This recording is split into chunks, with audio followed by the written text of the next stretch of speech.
Assalamualaikum warahmatullahi wabarakatuh. Jumpa lagi bersama saya Adi di channel Ngulik Sejarah. Pada video kali ini saya akan kembali lagi membacakan suatu kisah misteri yang kali ini berjudul Inguan. Cerita pada kali ini ditulis oleh Om Ras. Nantinya kalian juga bisa mengunjungi tweet beliau secara langsung. Yuk, daripada kita lama-lama, kita langsung saja menuju ke ceritanya.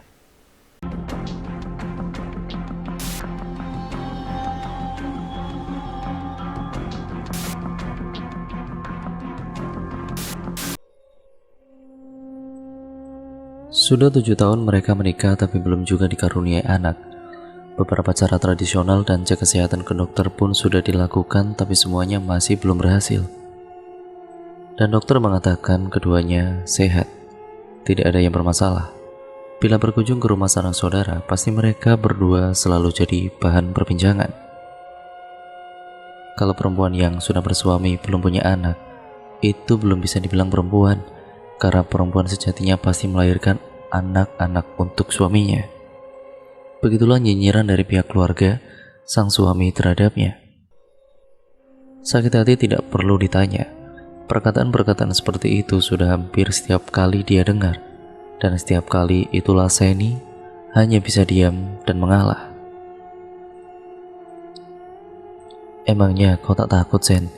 Kalau kau tidak mau punya anak, suamimu akan mencari wanita lain untuk dinikahi, tanya Bibi dari suaminya. Bukannya saya tidak mau punya anak, Bi. Saya ingin punya anak, tapi Tuhan belum memberikannya. Dan suami saya rasanya tidak akan mengkhianati saya. Saya tahu siapa dia, dan saya juga sangat mempercayainya. Kami berdua masih sama-sama berjuang untuk mendapatkan anak. Mohon doanya, Bi. Sore itu Seni baru menyelesaikan pekerjaannya di ruang tamu. Tumpukan buku mulai ia tata rapi lalu meletakkannya di atas meja. Kemudian ia melihat jam di dinding rumah, sudah menunjukkan pukul 6 sore.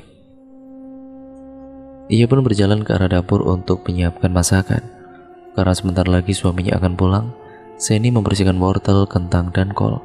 Tampaknya ia akan membuat sop hangat untuk mereka makan hari itu. Setelah masakannya matang, pada kali itu Seni meletakkan sop itu di atas meja makan bundarnya.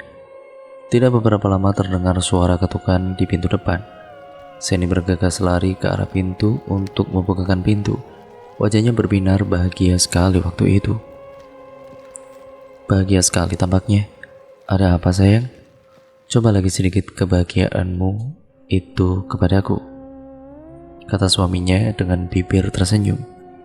Aku punya sesuatu yang akan membuatmu kaget. Apa itu?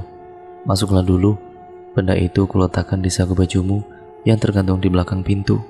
Kamu cari dan temukan apa benda itu.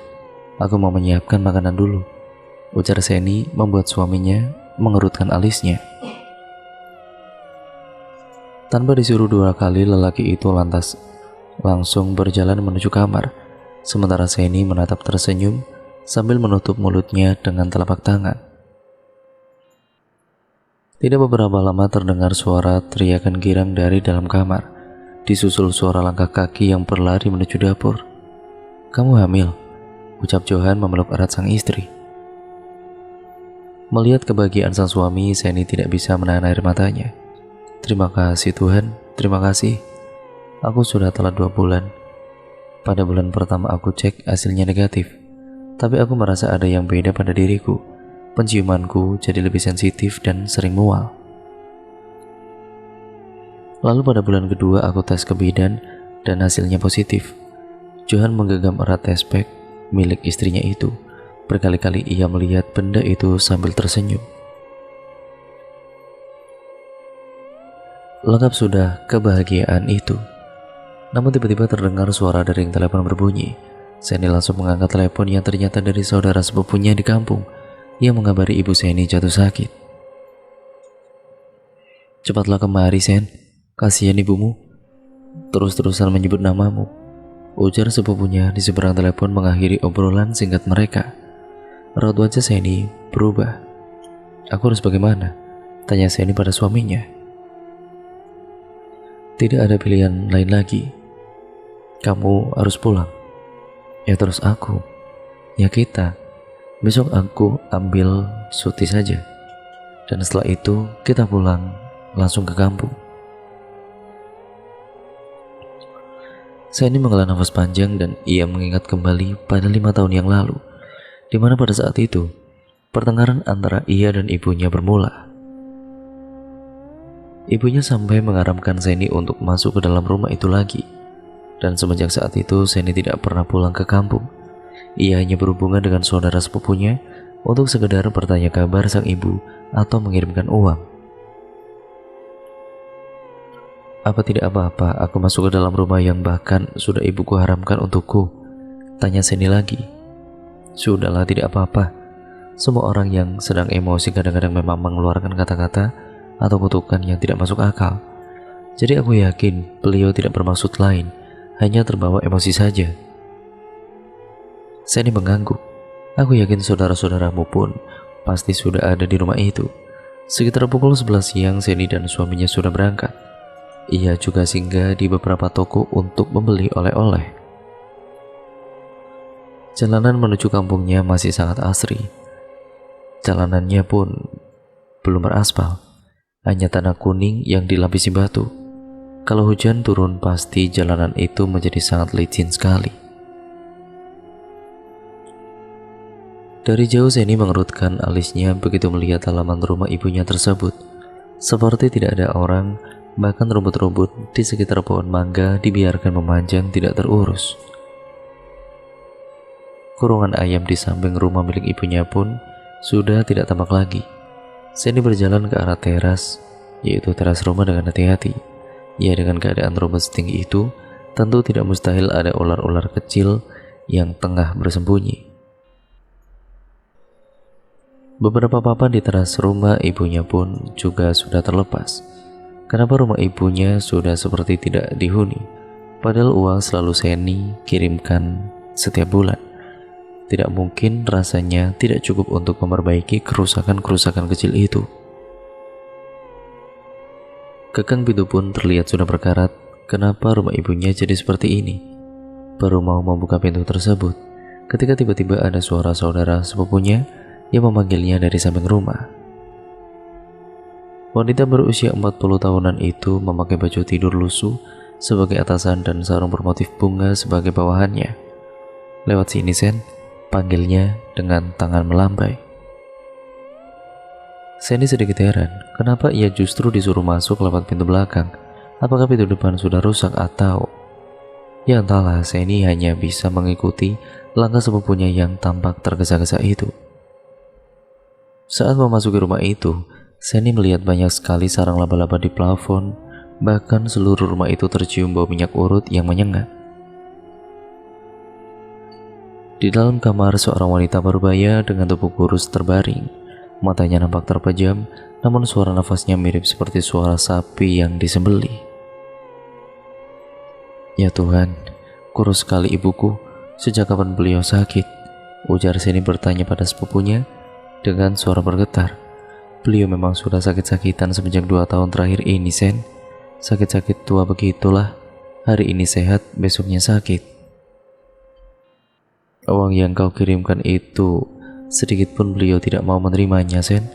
Andai tidak ku bohongi ya, ku bilang itu uangku. Segitu bencinya kah ibu kepadaku? Tanya Seni terisak. Ku rasa tidak, Sen. Andai... Ya, karena beliau seperti menutup diri bukan hanya kepadamu, tapi pada semua anggota keluarga, termasuk saudara-saudaramu. Saudara-saudaraku tidak diberitahukan hal ini, tanya Seni. Sudah dari beberapa hari yang lalu, tapi sampai hari ini belum juga kelihatan batang hidung mereka. Hanya kau yang cepat sekali datangnya, Sen. Seni menghela nafas panjang. Kenapa hubungan keluarganya jadi seperti ini? Tidak sangat dulu lagi, di mana ketika ayahnya masih ada, di saat yang bersamaan, ibunya membuka mata dan langsung melotot begitu melihat siapa yang berada di sana. Pergi dari sini, usir ibunya dengan raut wajah yang sulit diartikan. Tapi Johan bisa menyimpulkan dari tatapan mata ibunya ataupun ibu mertuanya tersebut bahwa ia tidak benar-benar menginginkan Seni pergi. Sepupu Seni lantas menenangkan wanita itu. Saya yang menyuruh Seni pulang karena Pian terus-menerus menyebut nama Seni. Tidak, dia tidak seharusnya berada di sini. Seni menutup mulut dengan telapak tangan, air matanya mulai berjatuhan. Kecewa, sakit mendapat perlakuan seperti itu dari ibunya sendiri. Johan merangkul bahu istrinya, ia terus mengusap-usap bahu Seni untuk menenangkannya. Beberapa saat kemudian ibunya mulai sedikit tenang. Sepupunya mengisyaratkan kepada Seni untuk mendekati ibunya. Dengan langkah ragu-ragu Seni mulai mendekat, tidak ada respon apa-apa dari ibunya. Seni mulai berani memegang tangan sang ibu dengan erat. Ibunya hanya terdiam dan memalingkan wajah dari Seni. Seni minta maaf atas semua kesalahan dan dosa Seni pada ibu. Seni benar-benar menyesal, Bu. Pergilah Seni, aku tidak ingin kau berada di sini, ujar ibunya menepis tangan Seni. Bagaimana aku bisa meninggalkan ibu dengan keadaan ibu yang seperti ini? Aku tidak akan pergi dari sini. Aku akan merawat ibu hingga sembuh. Setelah itu, ibu ikut Seni ke kota. Kita tinggal bersama di sana. Ibunya menggeleng lemah, air matanya jatuh. Setelah ibunya tertidur, sepupu Seni itu pun berpamitan untuk pulang. Kebetulan hari juga sudah mulai gelap kala itu. Terima kasih ya, ucap Seni.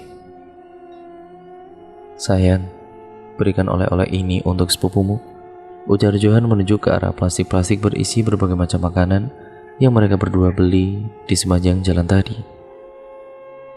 Astaga, aku hampir lupa memberikannya, kata Seni tertawa kecil. Setelah mengambil bungkusan plastik besar itu, sepupu Seni pun bergegas untuk pulang. Saat akan memasak makanan, lampu di dapur mendadak mati.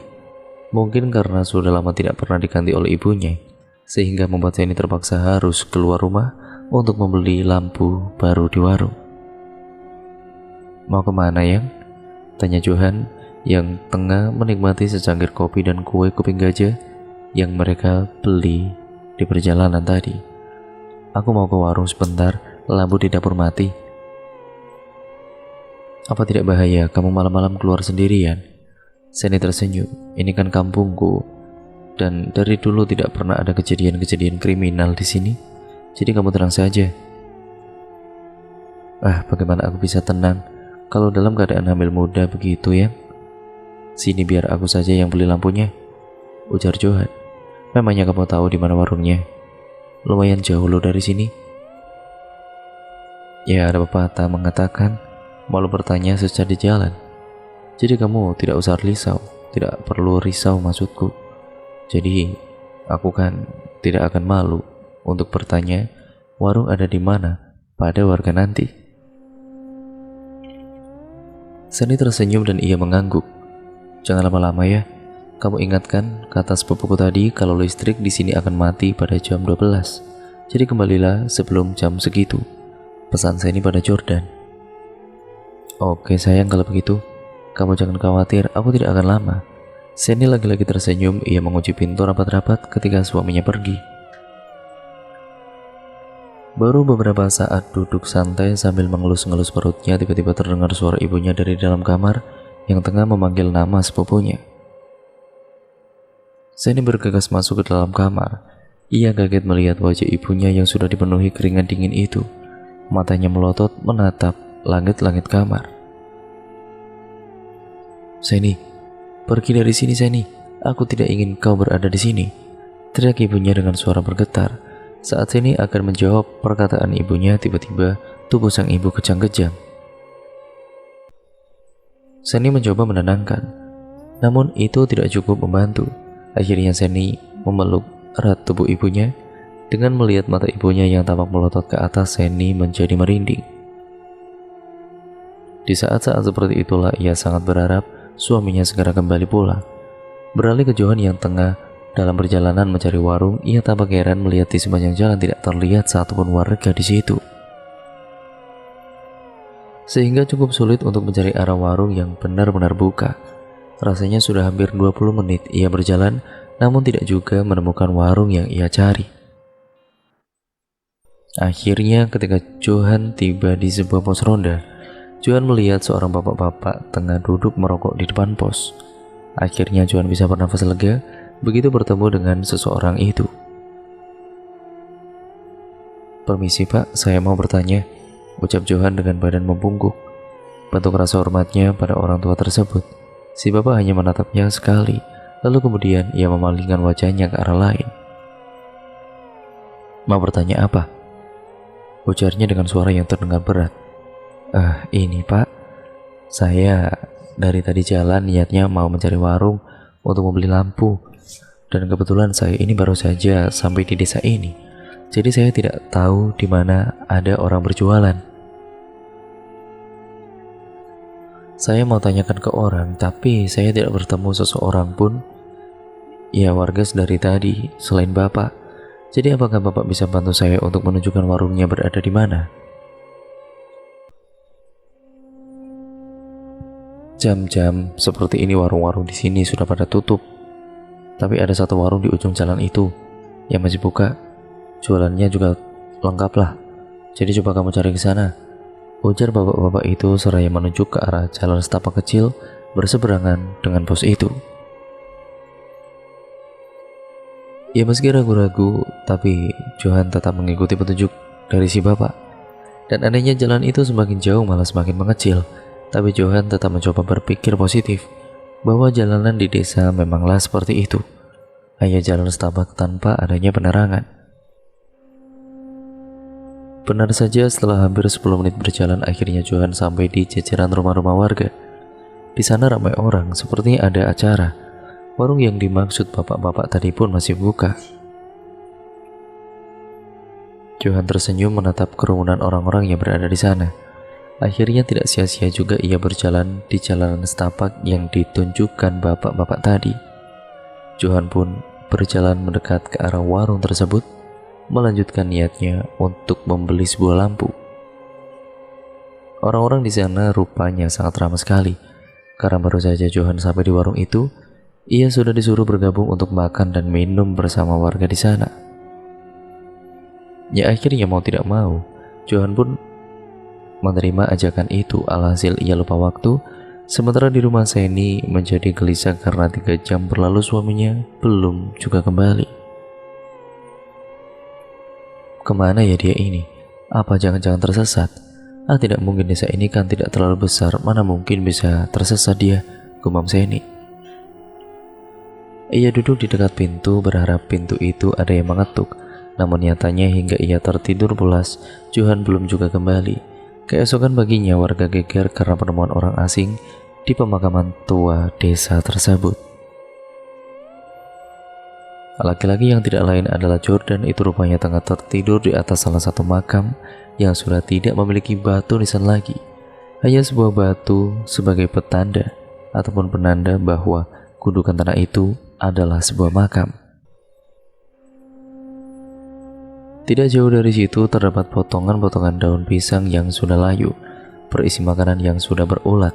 Johan yang masih tertidur nyenyak itu ditemukan oleh warga yang kebetulan akan membersihkan dan berdoa di makam keluarganya. Rupanya kejadian seperti itu bukanlah yang pertama. Setelah terbangun, Johan pun diantarkan pulang oleh orang-orang yang menemukannya tadi. Namun Johan tidak ingin ataupun agak ingin dan berbeda ketika menjawab pertanyaan para warga yang menanyakan rumahnya di mana. Untungnya, ketika mereka tiba di depan pos, ada sepupunya Seni yang pagi itu akan ke rumah. Ia melihat Johan yang dipampak oleh warga. Tentu ia bertanya kenapa Johan bisa sampai seperti itu, layang atau nyasar. Jawab salah satu warga, "Ini suaminya sepupu saya. Baru kemarin dia sampai di sini. Makanya saya kaget begitu melihat dia begini." Sesamanya di rumah, terlihat Seni yang tengah duduk di depan pintu dapur yang terbuka. Ia histeris melihat suaminya yang dipampak oleh para warga. Seni sangat takut terjadi sesuatu pada suami tercintanya itu. "Tenang Sen, tenang. Kamu tarik nafas dulu pelan-pelan. Suamimu tidak akan kenapa-napa, dia hanya nyasar. Kan sudah aku bilang kalau aku saja yang pergi ke warung, tapi dia tidak mau mengizinkan aku. Wajar Sen, karena dia tidak mau kamu keluar malam-malam. Ya syukurlah tidak terjadi apa-apa. Memangnya dia ditemukannya di mana? Di kuburan yang tidak bernisan itu. Dulu tukang bakso keliling yang jualan di tengah makam itu pun kan juga ditemukan di sana. Iya, tukang sate juga. Nah iya, apa tidak sebaiknya makam itu kita tutup saja ya? Kenapa dia tidak mau berbicara? Tanya Seni pada sepupunya. Sepertinya dia gumam atau masih syok. Karena kejadian itu, Johan sakit selama 3 hari lebih. Ia selalu terbangun di tengah malam dengan raut wajah ketakutan. Akhirnya dari usul sepupunya Seni, Johan pun dibawa ke salah satu tetua di desa itu. Wajah Johan dibasuh dengan air yang sudah didoakan dan disuruh minum air dari dalam gelas yang juga sudah didoakan. Setelah itu barulah keadaan Johan berangsur-angsur pulih. Di hari ke-7 mereka berada di desa itu, Johan mendapatkan panggilan dari bosnya agar segera bekerja, padahal keadaan mertuanya belum juga pulih. Mau tidak mau Johan pun meninggalkan Seni di desa itu dan akan segera kembali jika pekerjaannya telah selesai. Selama suaminya pergi, Seni ditemani anak sepupunya. Gadis itu bernama Mary. Kehadirannya di sana sangat membantu kesibukan Seni. "Kak, tahu tidak cerita seram di pohon ujung desa ini?" tanya Mary tanpa menoleh pada Seni yang berbaring di sampingnya. Tidak. Memangnya bagaimana ceritanya?" 2 tahun yang lalu, ada anak kecil yang hilang. Dia waktu itu disuruh ibunya untuk menjemput ayahnya di ladang. Kira-kira sekitar pukul 5 sorean. Tunggu menunggu anak itu tidak kunjung kembali. Sampai ayahnya pulang pun anak itu juga tidak kembali. Orang-orang geger waktu itu. Ada sebagian ibu-ibu yang menyalahkan ibu dari anak itu, yang katanya bodoh menyuruh si anak ke ladang sendirian. Dan ada pula yang tidak mau menyalahkan, kemudian mereka menyarankan untuk segera mencari si anak sebelum terlambat. Mereka mencari ke sekitar ladang, sebagian keliling kampung, dan yang lainnya masuk ke hutan. Ya, tapi itu semua nihil. Anak itu tidak juga ditemukan. Cerita Mary terhenti. Gadis itu menarik selimutnya hingga menutupi seluruh tubuh, yang hanya menyisakan bagian kepalanya saja. "Lalu Mer?" tanya Seni penasaran. Lalu orang-orang pun akhirnya pulang dan berkumpul di rumah orang tua si anak. Oleh tetua kampung yang hadir, mereka disarankan untuk mencari anak itu di sekitar pohon beringin yang berada di jalan arah ke ladang ayah si anak. Sambil membawa peralatan dapur seperti nyiru, panci, wajan, dan lain-lain, benda-benda itu dipukul-pukulkan oleh warga sambil terus meneriaki nama si anak yang hilang. "Timah, Timah!" teriak mereka waktu itu, antara percaya dan tidak percaya. Ketika salah satu orang mengarahkan senter ke atas pohon, mereka melihat anak itu di sana. Akhirnya si ayah langsung memanjat pohon untuk menjemput anaknya. Tubuh si anak lemah sekali dan seluruh tubuhnya juga terdapat lendir yang berbau. Kata tetua kampung, si anak disembunyikan oleh makhluk halus. Kemungkinan menurutku bebek gombel atau kuntilanak. "Si anak masih hidup sampai sekarang?" tanya Seni. "Masih. Besok Mary bawa ke sini ya Kak anaknya," jawab Mary. Seni mengangguk. Ia jadi penasaran dengan cerita versi anak itu. Kira-kira apa yang dia rasakan ketika dia diculik makhluk itu. Dan cerita pun akhirnya bersambung ke part yang selanjutnya ya teman-teman, yaitu part yang kedua, yang nantinya akan sekaligus menjadi part terakhir dari keseluruhan alur ceritanya. Untuk kalian yang penasaran bagaimana ceritanya, nah nantikan terus di channel Longlist Sejarah, karena ceritanya kelanjutannya akan semakin seru. Karena ini menurut saya yang ditulis oleh Om Ras ini berdasarkan kisah nyata ya teman-teman. Nah, jadi nantikan terus kelanjutan ceritanya. Jangan lupa untuk kalian subscribe, untuk kalian yang belum subscribe, dan nyalakan tombol lonceng notifikasinya agar kalian tidak ketinggalan video terbaru selanjutnya dari channel ini. Terima kasih atas support kalian selama ini, dan jangan lupa untuk kalian like, comment, dan share, serta ya jangan lupa pula untuk komen di kolom komentar channel ini ya teman-teman. Bagaimana menurut kalian cerita dari Om Ras ini? Sekian, terima kasih, sampai berjumpa di video terbaru selanjutnya. Kurang lebihnya mohon maaf. Wassalamualaikum warahmatullahi wabarakatuh.